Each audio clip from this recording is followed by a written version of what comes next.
Defence related फौजी भाई को नमस्कार। आज हम लोग अपना जनरल साहब क्या बता रहे हैं एक बार जानकारी ले लेंगे।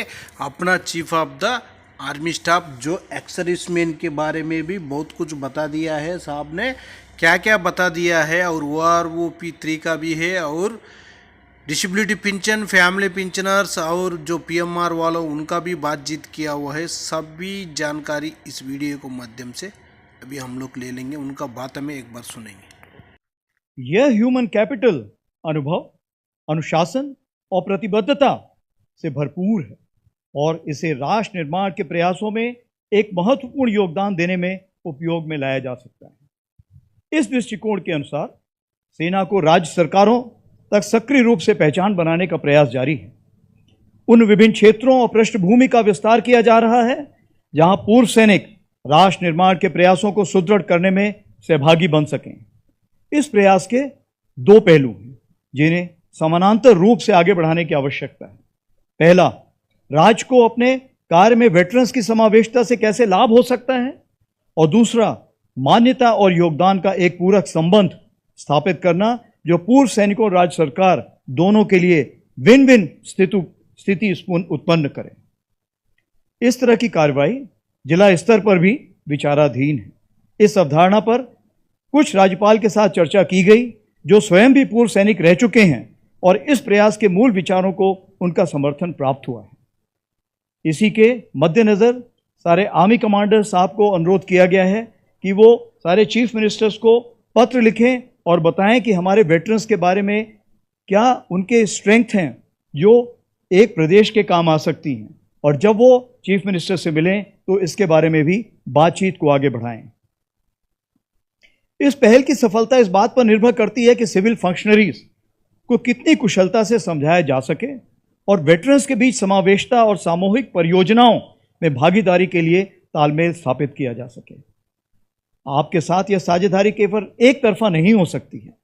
यह रिकॉग्निशन और पेबैक का एक परस्पर पूरक रिश्ता है। हमें न केवल आपकी सेवाओं का सम्मान है, और इसलिए मैं यह हमेशा कहता हूं कि वेटरन्स के प्रति रिकॉग्निशन और रिस्पेक्ट, मान्यता और सम्मान देना हमारा कर्तव्य है, और साथ ही सेना के प्रति राइट टू रिस्पॉन्सिबिलिटी यह आपका दायित्व है। इस दिशा में बीते वर्ष 2024 में हमने कई महत्वपूर्ण कार्यों को संपूर्ण किया। 12,000 लाभार्थियों को वेलफेयर स्कीम के माध्यम से तकरीबन 60,000 करोड़ से अधिक की राशि डिसबर्स की गई। 28,000 से अधिक वेटरन्स को स्किल डेवलपमेंट प्रोग्राम के द्वारा सेकेंड कैरियर के लिए तैयार किया गया। तकरीबन 5,500 सर्विंग एवं भूतपूर्व सैनिकों के परिवारजनों को प्रधानमंत्री कौशल विकास योजना के तहत आधुनिक जॉब्स के लिए सक्षम बनाया है।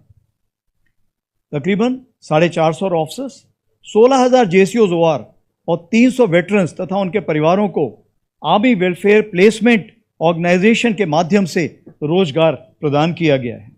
12 नए MOU और 10 नए PSU के साथ MOU भी हस्ताक्षरित किए गए हैं ताकि हमारे वेटरन समुदाय के लिए रोजगार सुनिश्चित हो सके। स्पर्श माइग्रेशन की वजह से होने वाले समस्याओं के निवारण के लिए अथक प्रयास किए हैं, जिसमें veteran help desk, digital call centre और स्पर्श सेंटर शामिल हैं, जिनका पेंशन संबंधित समस्याओं का समाधान करना ही एक उद्देश्य है।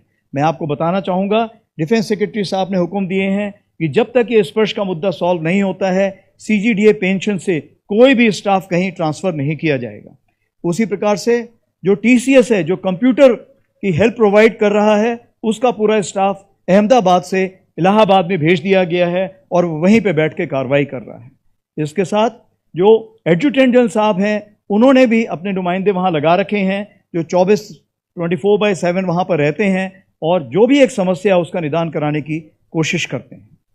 प्रोजेक्ट नमन, जिसके अंतर्गत 14 केंद्र स्थापित किए हैं, जो एक कॉमन सर्विस सेंटर के रूप में कार्य करेगी, जो कि HDFC और मैती के सपोर्ट से हमारे वेटरन्स की सहायता करेगी। इन 14 सेंटर से हमें बहुत ही एनकरेजिंग फीडबैक मिला है। इसी चीज़ को मद्देनजर रखते हुए 2025 के आखिरी तक हमने निर्णय लिया है कि इसकी संख्या बढ़ाकर हम 200 कर देंगे। ये ऐसा एक सिंगल विंडो कॉन्सेप्ट है जिसमें आपको आधार कार्ड वेरिफिकेशन, बैंक अकाउंट खोलना, लाइफ सर्टिफिकेट या लोन लेना, कोई भी आपकी समस्या है, हर समस्या का निदान एक ही जगह पर किया जाएगा। वीएसके वीरांगना सेवा केंद्र, जो आपको पता है पहले खोला गया था, इसको वीएसके प्लस वेटरन्स और वीरांगना सेवा केंद्र में अपग्रेड किया गया है। इसमें वेटरन्स, वीर नारियों, उनके आश्रितों के लिए सिंगल विंडो सुविधा प्रदान की गई है। वीएसके प्लस हर दिन 700 से 800 मामलों की समीक्षा कर 70% से ज़्यादा की शिकायतों को कम से कम समय में समाधान कर रहा है। इसमें आप ध्यान देंगे कि सारी हमारी वीर नारियों, वीर माताएं बैठी हुई हैं, और वो जब किसी चीज़ के बारे में बातचीत करती हैं तो सामने वाला जिसकी कोई परेशानी होती है वो खुल के उसको बता सकता है, और वो जब किसी भी ऑफिस में फ़ोन करती हैं तो वो भी इस चीज़ को समझता है, उसकी अहमियत समझता है, उस पर जल्द से जल्द उसका समस्या हल करता है। इस सुविधा के प्रावधान से 2024 में तकरीबन 12 करोड़ रुपए का वेटरन्स को भुगतान हुआ।